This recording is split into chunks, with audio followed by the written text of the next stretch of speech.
Don't want a lot for Christmas. 1986ko abenduaren 19an, Leire Landa izeneko neskatxa bat jaio zen Irunen. Gabon inguruan jaio zenez, bere gurasoei ilusio berezia egin zien, eta Leireren inguru osoak oso berri berezia igaro zituen urte horretan, pozez eta goxotasunez beteak.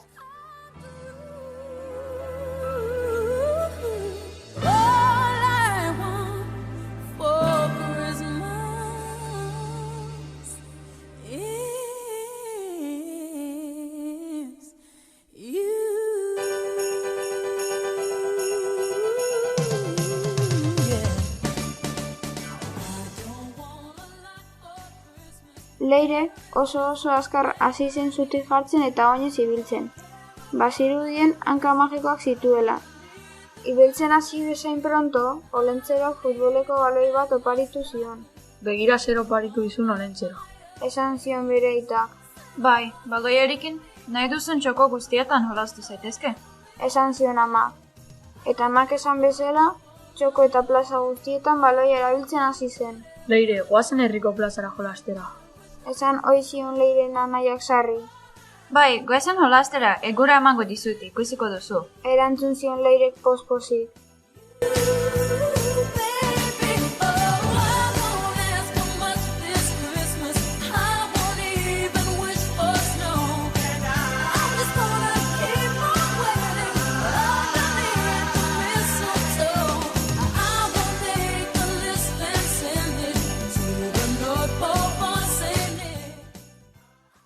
Hortik aurrera, auzoen guztietan anai-arreba jolastera ateratzen ziren beraien lagunakin.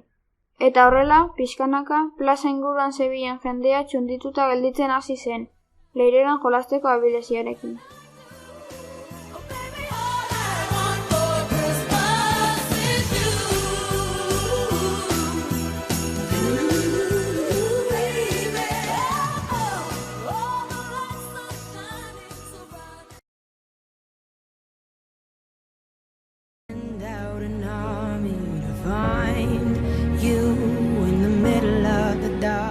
Hala ere, zoritxarrez, 9 urte zituela minbizeri aurre egin behar izan zion.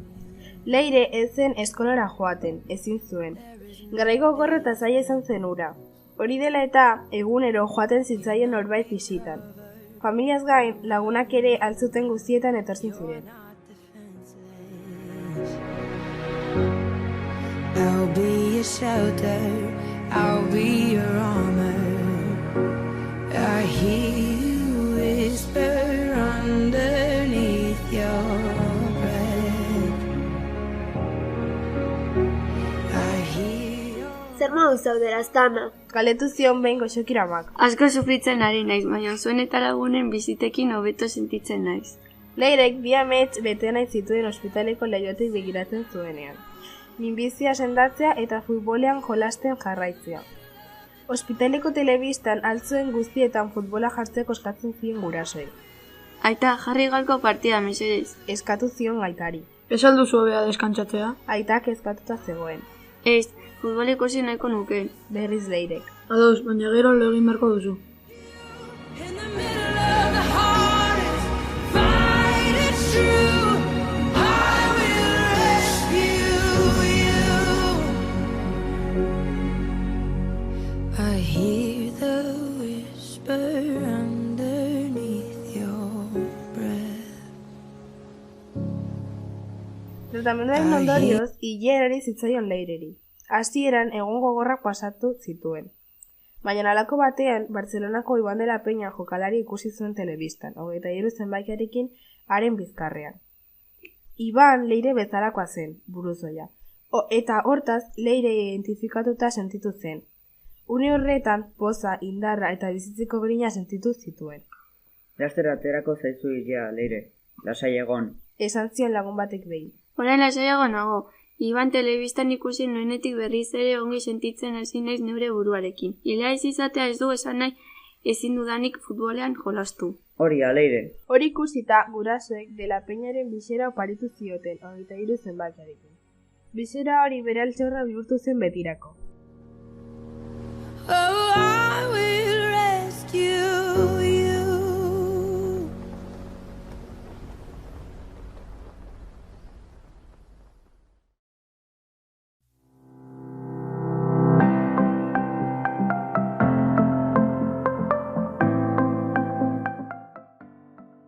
Zorionez, azkenean minbiza gainditu zuen. Zorionak Leire, minbizia gainditzea lortu duzu. Esan zio medikoak pozik. Gogorra izan da, baina orain hobeto sentitzen naiz. Erantzun zio Leirek.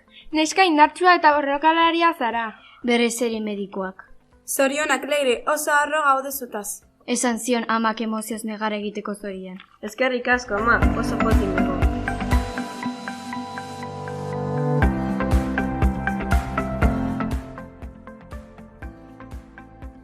Ama urterekin berriz futbolan hasi zen, eta Oiartzun Kirol Elkartean izen eman zuen.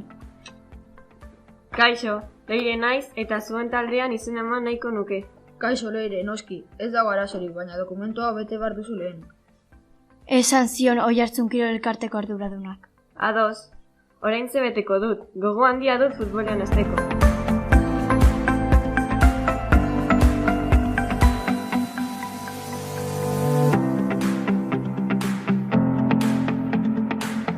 Gurasok eta lagunak oso arro zeuden eta eskolan ere geroz eta popularragoa bihurtzen hasi zen. Leireren talento ikusita, berehala zabaldu zen haren izena lau haizetara eta Oiartzundik Errealera, Atletico Madrilera eta Atletikera jauzi egin zuen. Tartean, Euskal Herriko eta Espainiako selekzioetan ere jokatu zuen. Zegoen tokian egonik ere, gogor egin zuen emakumeen futbolaren alde.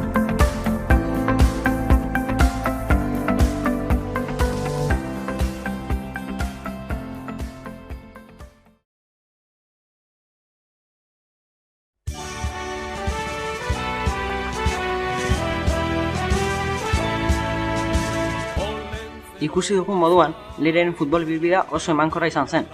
Gainera azkenean, bere txikitako ametsa bete zuen, Bartzelonan jolastea 23 zenbakiarekin, Iban de la Peña bezala. Leire oso pozik zegoen eta tatuaje bat ere egin zuen hankan, 23 zenbakiarekin. Jesus jaio dela, lasterka etorri da, berri ematera. Zorionak Leire, zura ametsa bete duzu. Bezarkatu zuen aitak. Mila esker aita, eskerrik asko nire lehen baloia oparitzagatik. Ez horregatik maitea, baina bide oso ez bakarrik egin duzu. Gehitu zuen aitak. Hori da, Leire, izugarri posten gara zugatik. Esan zion amak. Dena den, momentu gozoen atzetik gaziak ere iritsi ziren. Izan ere, bere bizitza profesionalean belauneko lotailu gurtzatua 3 aldiz hautsi zuen. Eta hain zuzen, irailaren 23 batean medikuek esan zioten bere belaunak jada ez zirela funtzionalak. Hainbeste maite zuen 23 zenbakia, madarikatua bilakatu zela zirudien. Bakarrik handizkigu, 10 txerri gazte, Saietski eta Solomo, makina bat ezte, Jesus jaio da eta kontsola zaitezte. Esperitzarren zure hankak jada dira funtzionalak, Leire. Ezingo duzu berriz jokatu futbolan. Esan zion medikoak gordin-gordin.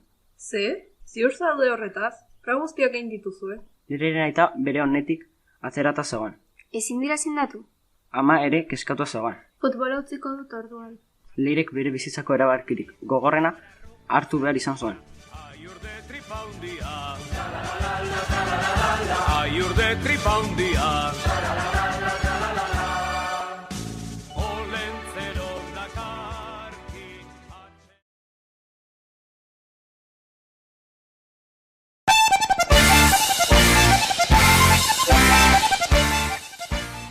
Baina erabaki horrekin batera, Leireren amets gaiztoa hasi zen. Lesioak nahiko ez eta Bartzelonak ere ez zuen batere babestu. Oso bakarrik sentitu zen garai hartan. Tristura eta morroa sentitzen zituen etengabe. Kaixo Leire, zer modu zaude? Galdetu zion aitak egun batean. Egia esan, triste nago. Erantzun zuen Leirek. Lasai egon, hau guztia amaituko da. Goazen zinemara zure penak usatzeko. Ez dut gogo handirik, baina konforme.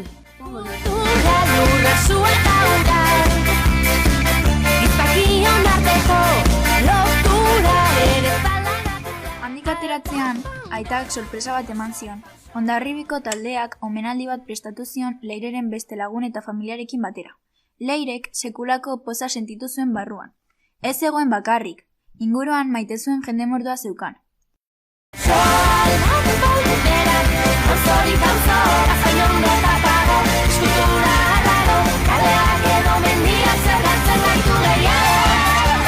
Gaur egun, Leirek 34 urte ditu eta zoriontsu bizi da.